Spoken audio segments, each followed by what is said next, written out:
यदि कसैले मनको मान्छेको बारेमा लेख्न भन्यो भने केवल तिम्रो फोटो हेरी महाकाव्य लेखिदिन्थे। तिम्रो आत्माको सुन्दरताको व्याख्या गर्नु भगवानको आवरणलाई अङ्कमा तुलना गरे सर हुन्छ। यो अपमान गर्न मेरो नैतिकताले दिँदैन।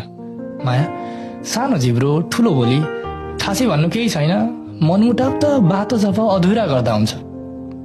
समस्या पर्दा नलजाई मसँग कुरा गर्दा हुन्छ। माया, तिम्रो अति हुन पर्ख भन्छौ भने पनि पर्खिदिन्छु। तिमीले पहिला आफ्नो सपना पुरा गर्दा हुन्छ। जे जति छ ममा कला म दिउँला, रहर छ पढ्नु हौसला म दिउँला। म पर्खिरहन्छु तिम्रो गन्तव्य टाढै भए पनि, म पछ्याइरहन्छु यात्राभरि काँडै भए पनि। म तिमीलाई पर्खेर बस्न सक्छु, तिमीबाट तर्किएर बस्न सक्दिनँ। माया गर्छु, रिस उठ्या बेला नबोली बस्न सक्छु, तर तिमीलाई गाली गरी झर्केर बस्न सक्दिनँ। सोच्छु तिम्रो दुःख दर्द सके जति सब बगाइदिन्थे। मिल्थ्यो भने तिम्रो रजस्वलाको पुरै रगत म बगाइदिन्थे।